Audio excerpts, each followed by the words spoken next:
അപ്പോൾ നമ്മൾ കോട്ടയത്ത് ഹോസ്പിറ്റലിലൊക്കെ പോയി തിരിച്ചു വന്ന വഴിക്ക് അപ്രതീക്ഷിതമായിട്ടാട്ടോ ഈ കടയിൽ കയറുന്നത്. ഗ്രീൻ ലീഫ് എന്ന് പറഞ്ഞ റെസ്റ്റോറൻ്റ് ആണ്. നമ്മളൊരു ഊണായിരുന്നു പറഞ്ഞത്. ഊണിനകത്താണെങ്കിൽ അവിയലുണ്ടായിരുന്നു, പിന്നെ തീയലുണ്ടായിരുന്നു, പിന്നെ വെണ്ടയ്ക്കയും തേങ്ങാക്കൊത്തൊക്കെ ഇട്ടൊരു മെഴുക്കുവരട്ടി ഉണ്ടായിരുന്നു, പിന്നെ നമ്മുടെ തൈരിൻ്റെ പച്ചടി എന്നെന്തോ അല്ലേ പറയുന്നത് അതുണ്ടായിരുന്നു, പിന്നെ അച്ചാറുണ്ടായിരുന്നു, പിന്നെ അഡീഷണൽ ആയിട്ട് ഞങ്ങൾ മാങ്ങയും ചെമ്മീനും കൂടെ ഇട്ടൊരു കറിയും കൂടെ പറഞ്ഞിട്ടുണ്ടായിരുന്നു കേട്ടോ. ഇവിടെ കയറിയത് നന്നായി എന്നുള്ളൊരു ഫീലിംഗ് ആയിരുന്നു എനിക്ക്. കാരണം അത്രയും നല്ലൊരു ഫുഡായിരുന്നു. ഞാൻ അടുത്തിടയ്ക്ക് ഇത്രയും നല്ലൊരു ഊണ് ഞാൻ കഴിച്ചിട്ടില്ല. എല്ലാം ഒന്നിനൊന്നും മെച്ചമായിരുന്നു.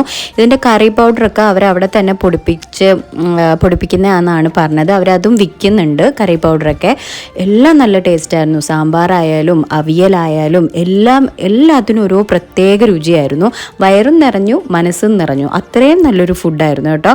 അപ്പോൾ അതെല്ലാം കഴിച്ച് അവിടുന്ന് ഞങ്ങൾ ഇറങ്ങി. അപ്പോൾ അത്രയേ ഉള്ളൂ. വീഡിയോ ഇഷ്ടമായാലും സബ്സ്ക്രൈബ് ചെയ്യാനും ലൈക്ക് ചെയ്യാനും ഷെയർ ചെയ്യാനും കമൻറ്റ് ചെയ്യാനും മറക്കല്ലേ.